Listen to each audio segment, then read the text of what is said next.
Hello, this is Janet Michael. In addition to hosting The Valley Today each weekday at noon on the River 95.3, I also produce podcasts, and I'm excited to introduce you to a new podcast series in partnership with Lord Fairfax Community College. Having provided higher education and career training for the past half-century, LFCC is tightly interwoven into the fabric of the Northern Shenandoah Valley and Piedmont regions. Join me every week for conversations with current and former students to hear their funny and inspiring stories as we learn about their journey to higher education, the role that LFCC has played, where they are now, and where they plan to go.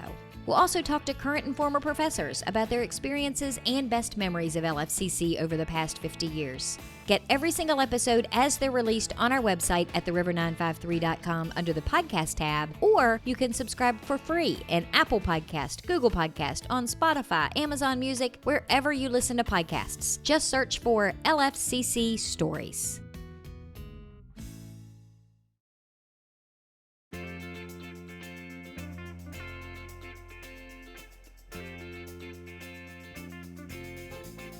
Hello and welcome to The Valley Today. I am your host, Janet Michael. Happy Wednesday. As you are listening to the show today, we have pre-recorded our conversation for The Valley Business today. It is Luray Page County's turn at the mic.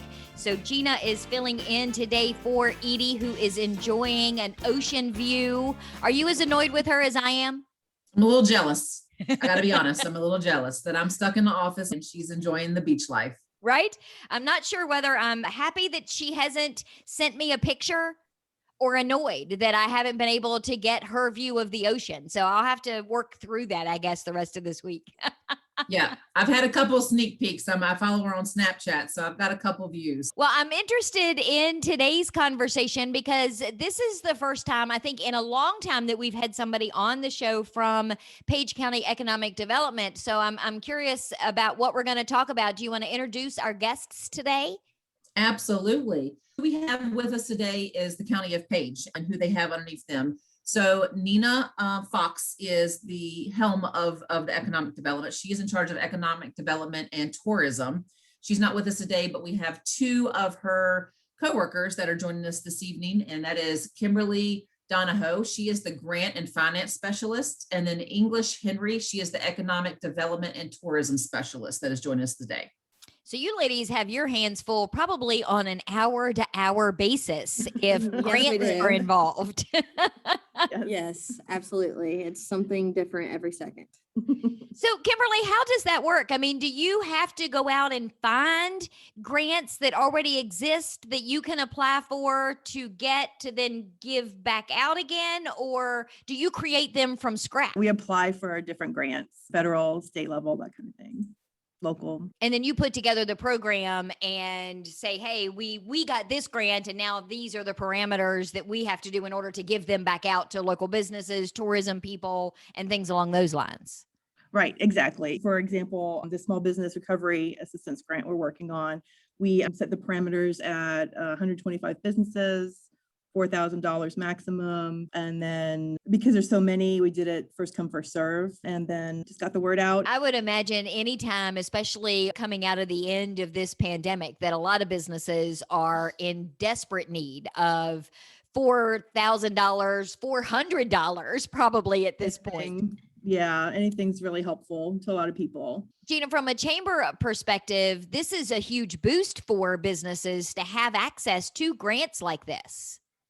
Absolutely. So for the county to get a grant that's this size and can help so many businesses was tremendous. Then the next step is for them to utilize that and get that information out to the businesses. And so that's where we kind of helped out to be able to get the word out about the grant. So we sent out emails, we called businesses, letting them know this is another great opportunity for them to take advantage of.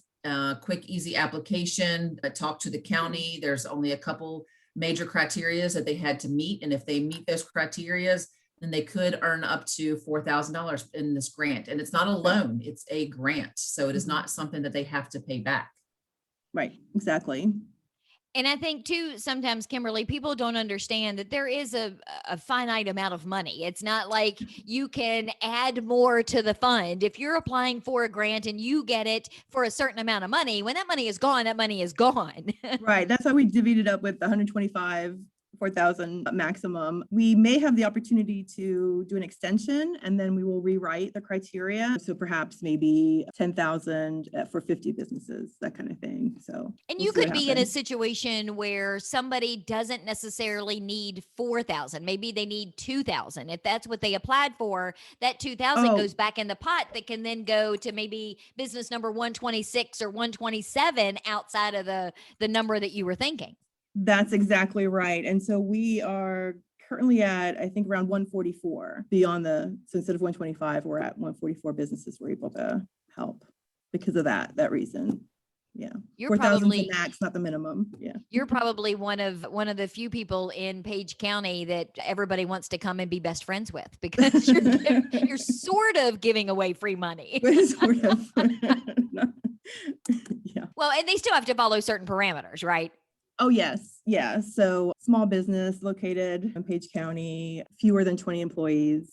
Gina, the pandemic hit small businesses in particular pretty hard because they didn't always have the staff. Some of them couldn't pivot to online things as quickly as some of the larger businesses. So this has got to make you feel good to know that there is help on the way and that there are options available for a lot of the small businesses in Luray and Page County.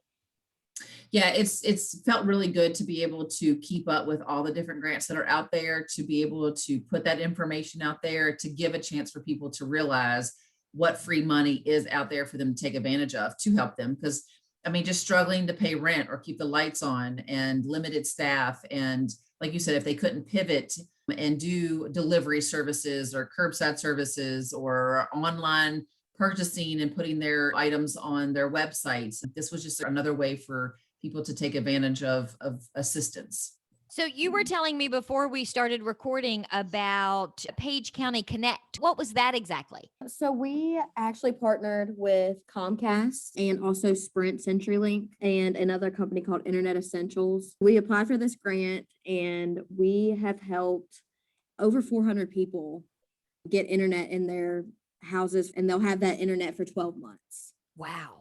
Yeah, it was really great. They also put up different hotspots around the county. They're these big, large white metal bins that say Page County on them. And basically that just helps all this internet access reach back into the hollers, back into, different stuff. And I worked with Kim Burton with the school, with the Page County school system. She was great about telling us that families that really needed that, with kids having to do school online, they needed that internet access. They needed to be able to get onto their Schoology and work for hours at a time.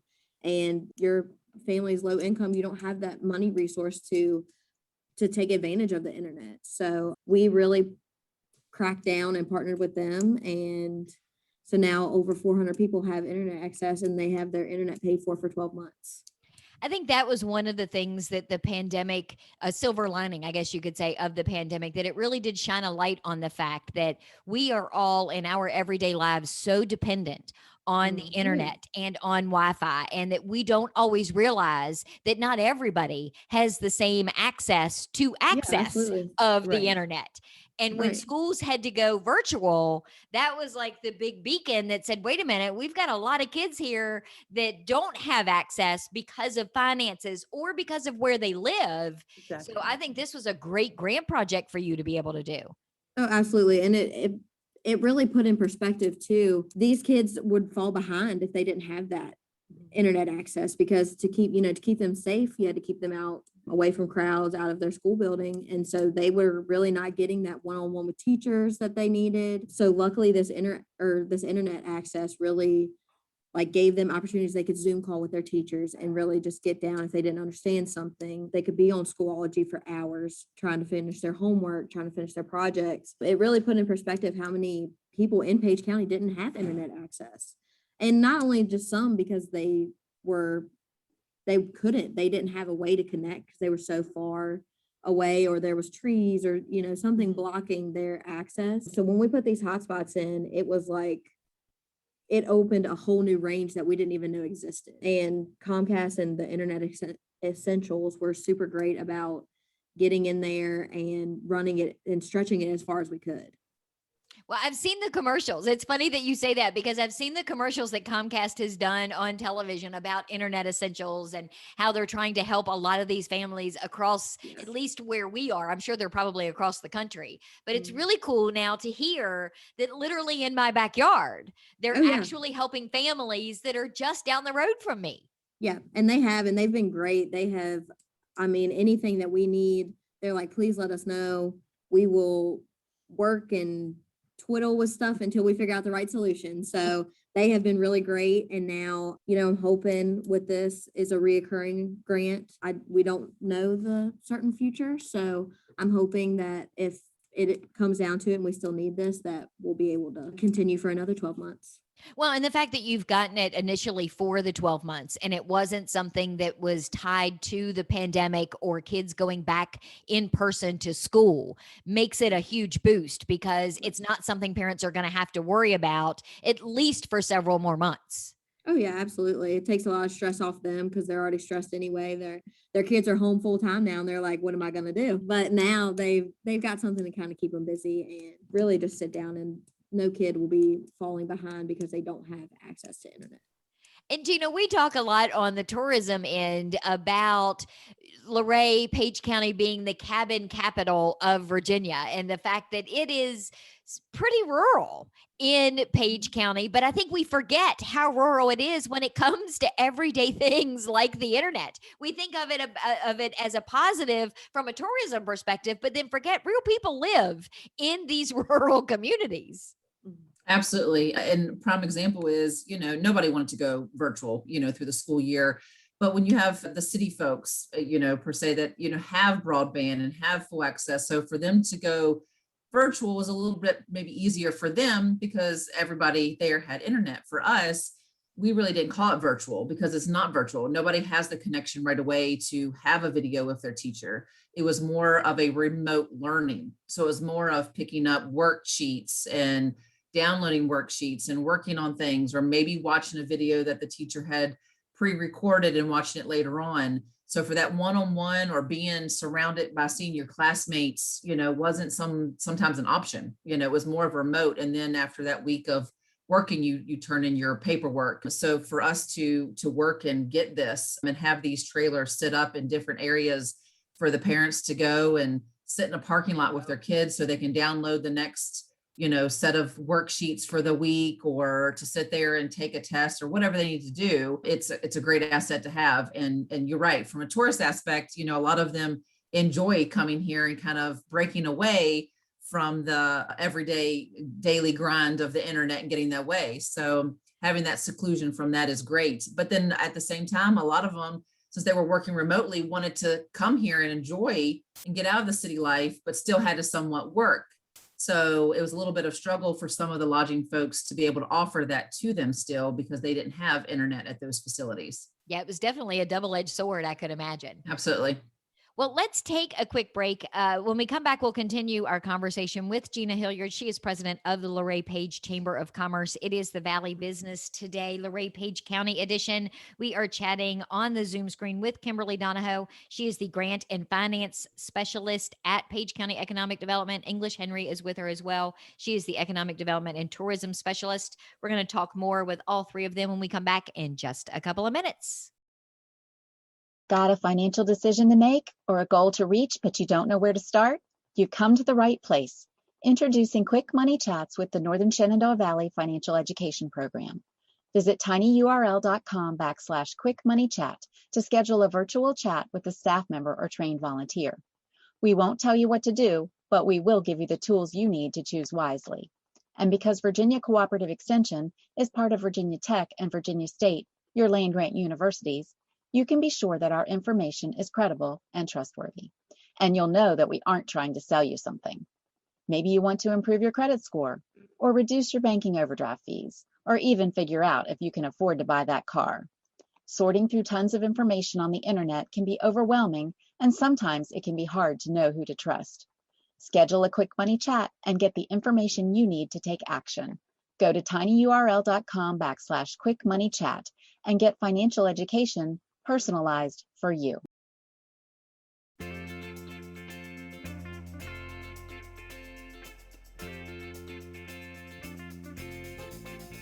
Welcome back to the Valley today. I am your host, Janet Michael. Happy Wednesday. As you are listening to the show today, it is the Valley Business Today, and it is Luray Page County's turn at the mic. So we are pre-recording with Gina Hilliard from Luray Page Chamber of Commerce. Joining her is Kimberly Donohoe and English Henry from Page County Economic Development. Kimberly is a grant and finance specialist. English is a specialist for the economic development and tourism end. And Kimberly, we talked in the first segment about this currently open, although we all say everything is subject to change. Right. And when the money At is gone, capacity. yeah, when the money is gone, the money is gone. But we were talking in the first segment about these small business grants that you have been working on, where small businesses can apply for up to $4,000. Tell me about what some of the things are that they can use this money for. It was a reimbursement grant. So a lot of it is used for rent or mortgage reimbursement. People are also using it for, say you're a restaurant and you need outside seating and umbrellas to make the experience more fun. Touch-free equipment. A lot of people are having to move online rather than in person. So iPads, Square, they can use the Square equipment. iPhones, where say a craft specialist can take pictures of their items and post them online, where before they would just go to craft shows and that was all shut down. There's a lot of options. As long as it was related to COVID directly, then they could use the funds for that. And Gina, we talked about this in the first segment too, that smaller businesses have more of a struggle when it comes to pivoting like they had to do during the pandemic. Square is not cheap. Having to have an iPad, having to have the account set up, having all of that stuff. This and is learning it all too. Yeah, and this is going to be great for some of these small businesses because it's not like they have to give it back. Now they're going to be able to use it moving forward and grow their business. Absolutely. Absolutely. Yeah. Yeah. And we've had a couple restaurants purchase equipment like that. So if they're taking over the phone orders and they're not open indoors, they were able to have their staff go right out to the door, hold the machine that they purchased, whether it's an iPhone or, whatever system they're using. They insert the credit card and then they print them a receipt. Everything's touchless. And it was quick and easy when they didn't have those machines before. Maybe they were still using the cash register and the credit card that was, hardwired in, the line and not wirelessly. The picnic tables and umbrellas, just to expand their seating if they didn't have enough seating indoors or because they were limited on how many people they could host inside. This gave them another option on a beautiful day to be able to have more people sit outside of their restaurant or, be able to use it for whatever reason. So it has been great to have this grant available for people to purchase those items that they would never be able to feasibly use or pivot properly to be able to adjust. And again, these picnic tables and umbrellas aren't going to go away. So now they've increased their seating capacity even after this is all over. Right.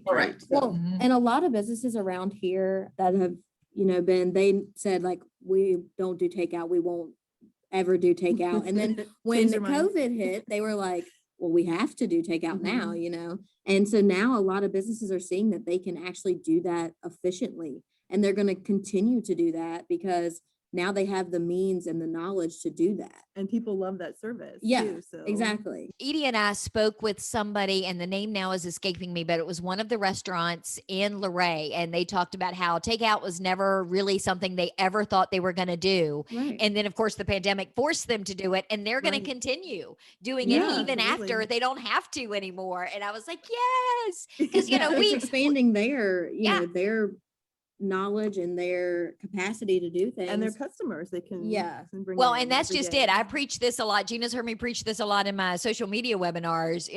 People are lazy, consumers are lazy, and once you train or teach us that we don't have to leave our house or our car, then you better not take that away from me, because I'll go somewhere else that doesn't make me leave my house or leave my car. So even though we're open technically right now in the state of Virginia, not everybody's comfortable still with going to restaurants. We still get quite a few people in here that are still wearing their masks, still being cautious, and they're coming in and asking specifically which restaurants can we order to take to go. So we can take it back to our cabin, our hotel, or take it a picnic somewhere where they're not around people in a restaurant. So it is great to still have that as an option. Or just everybody is just straight up busy anymore. Life is 100 miles an hour. kind of pace. And whether it's you got to run a kid to this ballpark or this recital or this band concert. And so it's quick and easy to say, let's just call an order, head home and relax instead of having to go sit at a restaurant. So for these restaurants to pivot and take that on has been tremendous. And I give them 100% kudos and thank them for being able to adjust to those things. And I think that they're seeing that, wow, this was, a light at the end of the tunnel. And this is actually going to help them succeed even further on. Kimberly, you were telling me during the break about the food hub that just wrapped up. That was another program that you guys put in place during the pandemic. Restaurants and local food markets, that kind of thing, could apply, and they would provide so many meals a week. And then it was run through Page One, actually, and they would receive money for those meals that they provided to people that were low income and Homebound. And that that needed checks help. so many boxes because those restaurants weren't able to do anything otherwise. So this way it kind of Right. keeps them afloat. And at the same time, oh my gosh, the warm fuzzy from being able to feed the people in our community that also were not going to be able to go out and have a good meal because either of the pandemic or whatever their personal situations were. I mean, that sounds like a really cool program. Yeah, exactly. I think it was 25 or so businesses that we were able to help there. And I don't know the number of people that received the meals, but I think Right. the focus was on servers and restaurant people that were out of Delivery work. driver, because they were the ones going around delivering these. Yeah. Because I think they sometimes got lost. I think some of us didn't think about all of Right. Everything shut down. and it ancillary includes- people. Yeah. Yeah, it includes Mhm. everybody, not just the restaurant owners. Yeah. So But it Gina, kept how people happy are inhabited, you though. that it appears we are on the other side of this? We're not out of it yet, but we are clearly on the downhill slide. Well, I think all in all, everybody is extremely excited to be ready to start moving forward in the right direction. Now that we're opened up, we've been busy with visitors coming in, but just to see them expand and go out to restaurants and either eat in or out to eat. We just, had our annual banquet as well. And just to see everybody gathering together and networking and enjoying themselves and talking with one another and just being together was fantastic. And I think everybody's ready for that. Well, your theme for the annual dinner was the Roaring 20s, wasn't it? It was. Uh-huh. So yeah, Yep, that's we way are- pre-pandemic. So that's why everybody wanted to come and enjoy that. It was as if the pandemic had never happened. That was a smart theme. Hasn't happened yet. Well, 20s, booze, it all worked in our favor. Yeah, it was a fantastic evening and everybody enjoyed themselves. And we got to honor the businesses that did make it through the pandemic year and honor them for pivoting and adjusting and doing all the great things that they were able to do. So it was great to honor those folks and the volunteers that made it through that rough year. So, ladies, I am sure that there will be more grants on the horizon. There are more resources and options for Page County businesses and residents to take advantage of through the Economic Development Office. How can people get more information about what you have and how they can apply for things? My work number is 540-843-3435. You're welcome to give me a call. Do you guys have a website? pagecounty.virginia.gov is the website. There also is a tab on there that has economic development and tourism. That'll take you to a separate webpage that'll show what we've been working on, what we're continuing to work on, what's going to come up in the future. You can also contact me as well. My email is ehenry, Henry, at pagecounty.virginia.gov. And my office phone is 540-743-4142, and my extension's 1501. Nina is our director. She normally is in here with She's in us. Florida too. Yeah, right so now. she's on vacation. Gina, all these people are leaving us for vacation. So- Running to Florida. Yeah, she's on vacation, so it's just us here this week. But you can also reach out to her as well. Her office phone is 540-743-4142, extension 1110. Fantastic. And it's important to remind people that when you say pagecounty.virginia.gov, Virginia is all spelled out. Yes. Yes. So Gina, we've got to wrap up in a second. Is there some really cool thing happening at the chamber tomorrow that you want to tell people about before we wrap up? Absolutely. So we have a fantastic business seminar that is scheduled. It's called Let's Talk About Podcasts. So I know personally for myself, I've been listening to more and more podcasts, whether it's traveling in the vehicle, the kids have their iPads on, and I'm listening to a nice podcast, or getting ready in the morning. So it's a great way for people to learn more about how to use podcasts and things like that. So you, Miss Janet Michael, are leading that business seminar for us, and that is taking place on Thursday at 2:00. This is still via Zoom. It is not in person yet. We are hoping to go back into person in August. So this month we'll still be in Zoom. So make sure that you click on that Zoom to register by Wednesday the 9th. And Janet will be able to help you out on everything podcast related. And I'm going to keep this one kind of light. Normally, when I do these webinars, I have a whole presentation and that sort of thing. This is a quick presentation, mostly just stats about what is a podcast, how do you listen to them, and who's listening, because I want the people that come to be able to ask questions. Like, I don't understand how they work, or where would I find one on a topic that I like, or should I have a podcast for my business? Because a lot of businesses now use them for marketing tools. So a lot of it's just going to be open discussion and not so much sitting, listening to me yammer on. But registration, as people are listening to this at noon on Wednesday, people can still squeeze in. I'll put the link in the show notes page for anybody that's interested. Absolutely. Sounds great. And I will be back tomorrow. Our conversation tomorrow is actually it's LFCC Day, which I guess I'm going to have to get in the habit of saying LRCC Day, because Lord Fairfax Community College potentially is going to be called Laurel Ridge Community College. But I am talking with Guy Curtis and Jaleese Ballin from Workforce Solutions about their new program, which is a leadership base camp. So meet me back here tomorrow a few minutes after noon for that conversation, and I will have it ready to go for you.